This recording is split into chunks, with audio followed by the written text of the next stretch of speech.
SBS 비즈 시청자 여러분 주목하세요. 어려운 주식 투자가 쉬워지는 방법. 실시간 주식 정보 무료 추천주 제공. 하단 카카오톡 링크를 통해서 바로 입장하세요. 자, 시청자분들이 기다리셨을 시간입니다. 지금부터는 여러분의 계좌를 두둑하게 채워줄 수 있는 두 가이드님의 히든 유망주에 대해서 알아보겠습니다. 오늘의 히든 유망주가 궁금하시다면 카카오톡 채널 만렙 박주식 검색하신 후에 친구 추가해 주시길 바랍니다. 그러면 다양한 종목과 투자 전략 확인하실 수 있습니다. 또 재테크 정보 앱 재테크존을 다운로드하시면 더 많은 정보 얻어가실 수 있습니다. 다만 모든 투자 판단의 몫은 여러분께 있는 만큼 현명한 투자하시길 바라겠습니다. 오늘 이제 두 분 첫 출연이시라 또 굉장히 심혈을 기울여서 히든 유망주 가져오셨다고 들었어요. 이제 기대가 되는데 이제 오늘 히든 유망주 어떤 건지 들어보죠.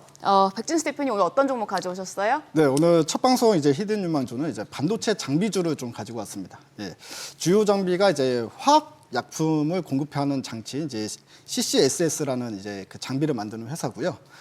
보통 고객사들이 신규 팹 이제 공장 지을 때 제일 앞단에 들어갑니다. 예, 그러니까 이제 신규 설비 일어난다고 했을 때 가장 먼저 매출을 올릴 수 있는 회사이기 때문에 이제 긍정적으로 볼 수 있는데 어떤 이슈가 있냐면 삼성전자가 하반기에 그동안 멈춰있던 그 평택 P5 그 공사를 이제 재개한다는 소식이 있었어요.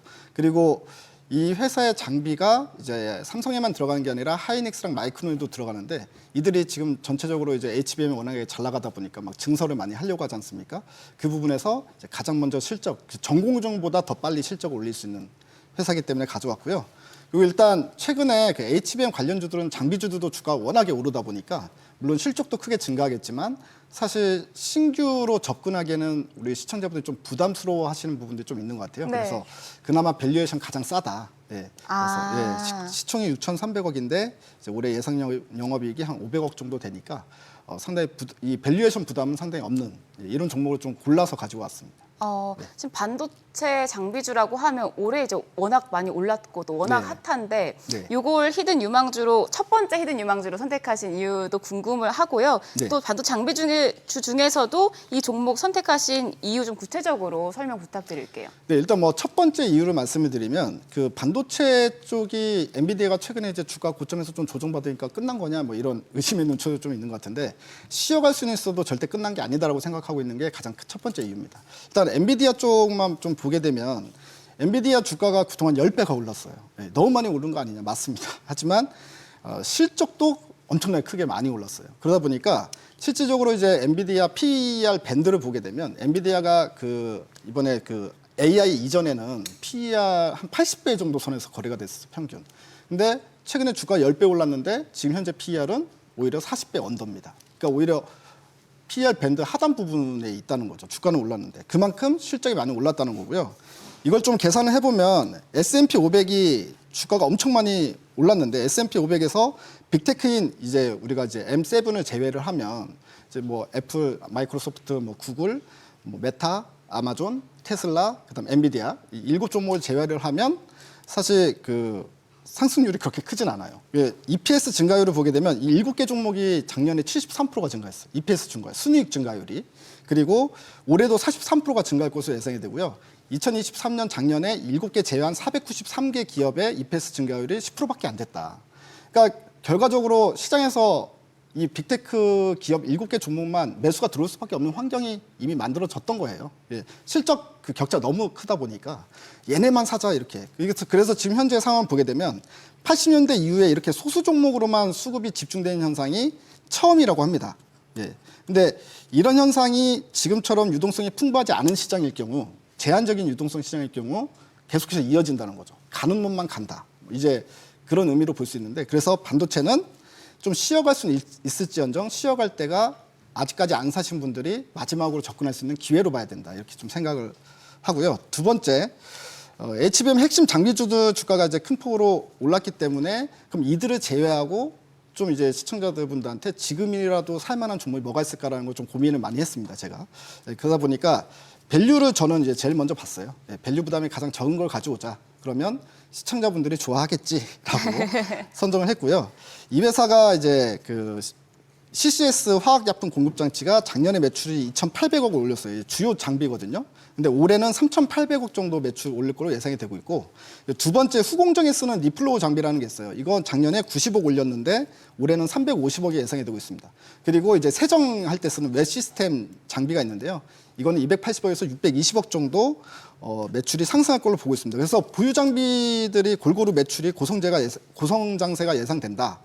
그래서 실적도 상당히 깜짝 실적, 올해 상당히 깜짝 놀랄만한 실적이 나올 거고, 게다가 밸류 매력도 타 장비주에 비해서 싸다. 네, 이렇게 말씀드리겠습니다.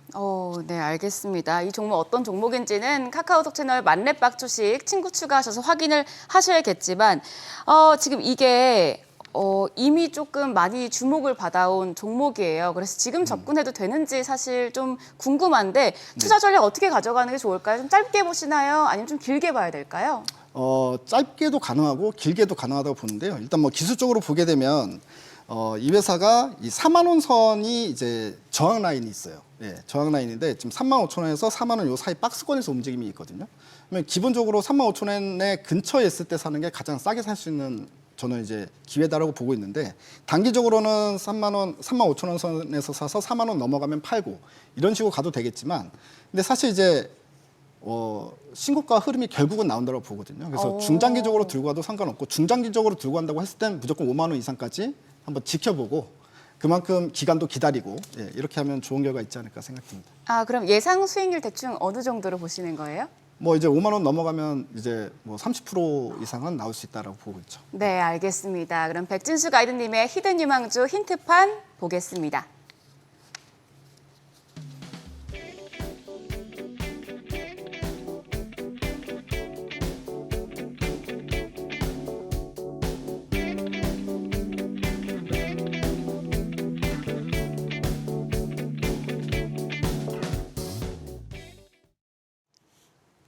자, 이어서 박재현 가이드님 어떤 종목 가져오셨는지 궁금해요. 이제 워낙 또 호불호가 있으신 것 같은데 이건 이제 극호 종목일 거 아니에요? 그래서 이게 어떤 종목인가요?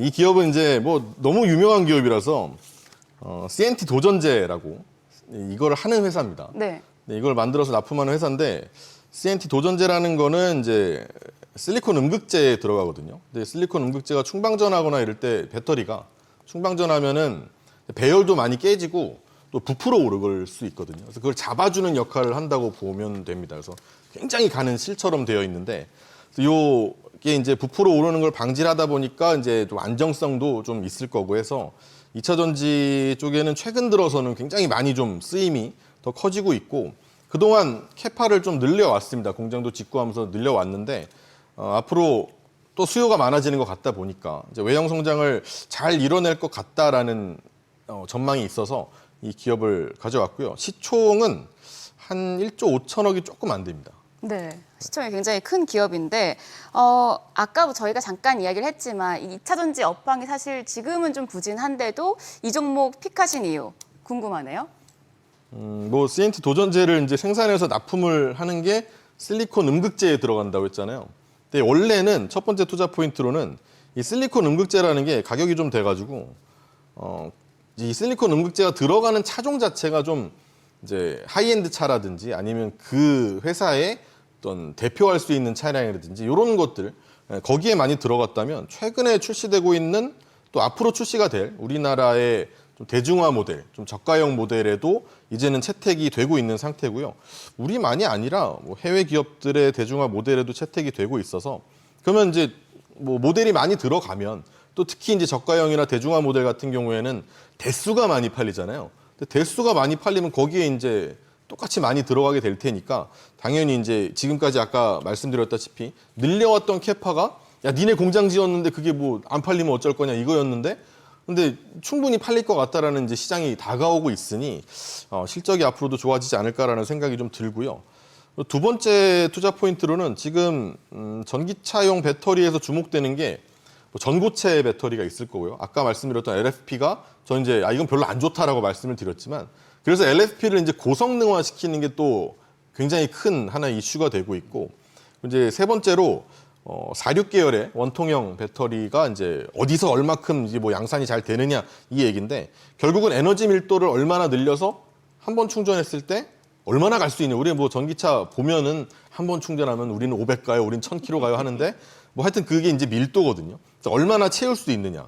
그리고 충전이 빠르면서 또 안전성이 얼마나 보장이 될 수 있느냐라는 건데 이 에너지 밀도에도 도움이 되고 또 충전하면서 안전성을 보장할 수 있는 데 있어서는 이 CNT 도전제가 꼭 들어가야 되거든요. 네, 그래서 배터리 생산 기업들이 결국은 에너지 밀도를 크게 해서 상품성을 늘리고 또 안정성을 확보를 해서 어떤 리스크를 줄이는데 기업에 아주 큰 니즈가 있기 때문에 이걸 충족시키기 위해서 꼭 필요한 첨가물이라고 보시면 됩니다. 그리고 테슬라가 이제 4680 원통형 전지를 양산하는 규모를 늘린다고 하고요. 우리나라의 LG 에너지 솔루션도 46계열 전지를 양산한다고 하는데 그 시기가 이제 점점 더 코앞으로 다가올 거고 다가오면 올수록 이 기업에 대한 관심은 더 커지지 않을까라고 생각을 해요. 이 종목 예상 수익률 얼마까지 보세요? 배터리 관련주를 단기가 가능할 수는 없습니다. 네. 네, 배터리 관련주기 때문에 단기는 아예 필요 없고요. 중장기만 가능하고 중장기만 가능한데 어디까지라고 얘기하는 것도 사실은 지금은 이 캐즘이 얼마나 빨리 얼마나 끝나면서 큰 폭발력을 보일지를 모릅니다. 그래서 일단은 제가 볼 땐 한 30% 정도 상승하고 나면 그땐 제가 이 방송에 또 나오고 있겠죠 아마? 네. 계속 나오고 있다면 관련돼서는 업데이트를 드리도록 하겠습니다. 네, 알겠습니다. 그럼 박지현 가이드의 히든 유망주 힌트판도 함께 보시죠.